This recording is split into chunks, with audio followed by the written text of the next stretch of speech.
이 시간에 우리가 소재를 좀 함께 살펴보겠습니다. 레위기서 2장 1절로 말씀을 봅니다. 누구든지 소재의 예물을 여호와께 드리려거든 고운 가루로 예물을 삼아 그 위에 기름을 붓고 또 그 위에 유향을 놓아 아론의 자손 제사장들에게로 가져올 것이요 제사장은 그 고운 기름 가루 한 줌과 그 모든 유향을 취하여 기념물로 단 위에 불사를 지니 이는 화제라 여호와께 향기로운 냄새니라. 그 소재물에 남은 것은 아론과 그 자손에게 돌릴지니 이는 여호와의 화제 중에 지극히 거룩한 것이니라. 예, 이 화제는 말씀드린 대로 곡식 가루 제사입니다. 이 화제는 이 소재 화제입니다. 화제예요, 첫째. 두 번째, 단 위에 드립니다. 세 번째, 여호와께 향기로운 냄새입니다. 다른 제사들과 똑같은 단어들이 사용되고 있습니다. 비록 이것이 동물의 제사는 아니지만 곡식을 가루로 내서 드리는 제사지만 일반 동물을 불살라 드리는 제사에 이것이 부가 제사로 첨가된 제사로 드려졌어요. 부가 제물입니다. 그래서 여기 우리 다시 한번 확실히 하고 넘어가야 됩니다. 화제와 단위에 드리는 불로 태워서 드리는 제사와 단위에 들려서 하나님께 드리는 것 제사와 결과가 하나님께 향기로운 냄새가 된다는 이 사실은 이 제사가 감사의 제사가 아니고 추수감사절에 하나님께서 1년 동안 농사 잘 되게 해주셔서 감사합니다 하고 드리는 소재가 아닙니다.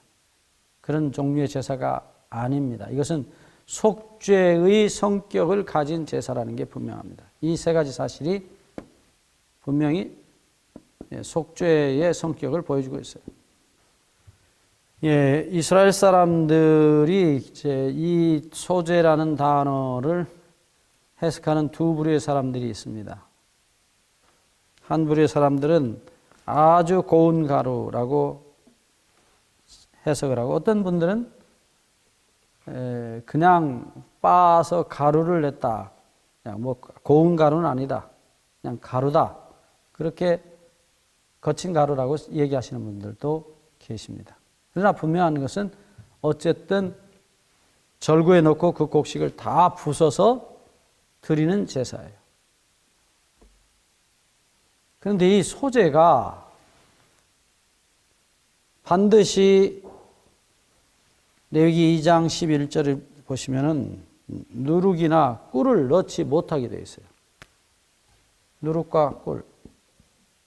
뭐 이미 우리가 말씀드렸지만 이 화제, 일반 번제나 화목제나 이런 속죄제나 제사를 드릴 때 흠 없는 것으로 드려라. 이것은 예수님의 죄 없으심에 대한 상징입니다. 그런데 흠이 없어야 되는데 이것도 마찬가지입니다. 누룩이 없어야 돼요. 누룩이 있으면 안 됩니다.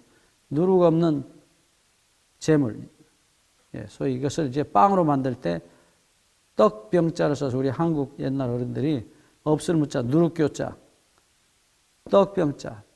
그래서 무교병이라는 말을 만들어냈어요. 어려운 말입니다. 이런 것도 참 유감스러운 번역이에요. 일반 사람들이 잘 모르는 말이에요. 유교병은 누룩이 들어있는 빵을 말해요. 이제 일반 빵은 유교병이에요. 소위 말하는. 어쨌든 이 누룩을 넣지 마라. 이것은 누룩은 죄를 가리키기 때문입니다. 고린도전서 5장 7절에 누룩은 죄라고 말합니다.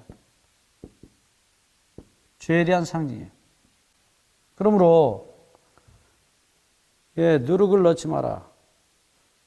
꿀도 넣으면 안 된다. 꿀은 뭐 우리가 말하는 벌꿀뿐만 아니라 과일, 즙, 또 꿀이라고 했다고 합니다. 어떤 꿀이든지 상관없어요. 하여튼 단 것은 안 돼요. 맛있죠, 꿀이?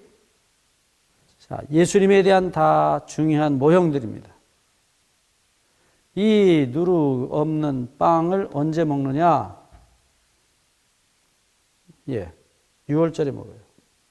절기 때 많이 먹습니다. 특별히 6월절에 유대인 달력 1월 14일부터 시작되는 이 무교절, 정확하게는 1월 15일부터 시작합니다. 1월 15일부터 1월 21일까지 먹지 않아요. 절대로 안 먹어요. 7일 동안. 애굽 사람들이 이 이스라엘을 찾아와서 이 6월절이 끝나는, 무교절이 끝나는 날 홍해바다에서 죽었다. 유대인 전승에는 그렇게 기록되어 있어요. 그래서 이 죄로 상징된 애굽의 모든 군대가 다 죽었다는 겁니다. 뭐 그야 확실하지 않으니까 우리가 그냥 그럴 수 있다라고만 생각합니다. 어쨌든 누룩 없는 빵을 6월절에 먹어요. 유대인들이 6월절 날 양을 잡아서 급히 먹고 허리에 띠를 띠고 지팡이를 짚고 그 다음에 이사갈 준비를 해서 어디 가서 광야에서 떡을 반죽할 데가 없으니까 큰 그릇에다가 밀가루를 넣어가지고 반죽을 해가지고 누룩을 넣어서 빵을 굽려면 시간이 걸리니까 그냥 개떡을 만들어서 그 개떡 짊어지고 나왔어요. 그래서 일주일 동안 그냥 그 개떡을 구워서 먹은 거예요. 요즘도 저쪽 남쪽 지방에 가면 인도나 뭐 더운 나라 가면은 인도는 뭐 짜파티라고 한답니까? 그냥 철판에다가 얇게 밀가루를 펴서 굽는 빵도 아니고 과자도 아닌 이상한 그런 음식이 있어요. 제가 인도 갈 때마다 비행기 타러 가는 시간에 밥 먹을 시간이 없어서 항상 그거 구워주라 그래요. 그거 맛있어요. 제 입에는 맛있어요. 어쨌든 그런 누룩 없는 빵을 만들어 가지고 먹었어요. 근데 그 6월절에 먹던 그 누룩 없는 빵이 아니고 뭐 그게 우리 한국식으로 하면 개떡이죠. 그것을 여러분 정말 그게 좋지 않은 말입니다. 사람 먹는 떡을 개가 먹는 떡이라고 하면 되겠어요? 근데 그만큼 거친 음식이란 얘기죠. 어쨌든 이 개떡을 예수님이 6월절에 잡수시면서 마태복음 26장 26절에 이렇게 말씀합니다. 마태복음 26장 26절 그 똑같은 소재입니다. 소재의 떡. 누룩 없는 그 소재의 떡을 주시면서 제자들에게 하신 말씀이 이것입니다. 저희가 먹을 때 예수께서 떡을 가지사 축복하시고 떼어 제자들을 주시며 가라사대 받아 먹으라. 이것이 내 몸이니라 하시고. 여러분들 보시죠. 이 소재, 부서진 곡식가루로 만든 소재가 예수님이 뭐라고요? 이는 내 몸이라고 말씀하세요. 내 몸. 예수님의 몸이 하나님의 율법의 공의에 의해서 이게 마치 곡식처럼 절구통에 넣어가지고 이 예수님의 몸을 사정없이 부순 것입니다. 사정없이. 우리 한국 사람들 주먹밥 만들 때는 쌀 알 그대로 있는 것에다가 그저 소금 넣고 기름 좀 넣고 해서 먹기 좋게 해서 주지만 이 사람들은 그런 개념이 없어요. 밀가루 그냥 삶아가지고 그렇게 없어요. 그 반드시 부숴서 빵을 만들어 먹는 것입니다. 그러니까 이 하나님의 공의에 의해서 예수님의 몸이 다 부서져서 곡식 가루같이 되어서 하나님께 드려진다. 이것은 예수님이 말씀하신 대로 분명히 이는 내 몸이니라 말씀하십니다. 몸, 예수님의 몸의 고난, 곧 육체의 고난을 나타냈어요. 예수님의 고난은 육체적 고통만이 아닙니다. 분명히 영적 고통입니다. 그런데 특별히 이 제사는 소제는 예수님의 육체의 고난을 나타냈어요. 정신적 고통과 더불어서 함께 예수님의 몸이 부서진 것을 이 소제를 통해서, 소제는 다시 말씀드립니다, 부가제사입니다. 다른 번제와 화목제와 함께 드려졌어요. 다시 말하면 예수님의 몸을 상징한 그 짐승을 잡아다가 곡식을 빻듯이 칼로 그 고기를 난도질을 해가지고 드린다. 그건 너무 잔인한 일이에요. 그래서 예수님이 아예 곡식을 가지고 자기 몸이 부서지는 그 고통을, 죄에 의해서 부서지는 고통을 표현하기 위해서 이 소제를 썼어요. 온 몸이 다 부서지셨어요. 죄는 무서운 고통을 가져다 주었습니다. 우리가 나중에 화목제에 가면 그걸 좀 더 자세히 볼 수 있어요. 그래서 예수님의 몸이 부서지는 장면을 누가는 기록하기를, 누가복음 22장 44절에 예수께서 힘쓰고 애써 더욱 간절히 기도하시니 땀이 땅에 떨어지는 피 방울 같이 되더라.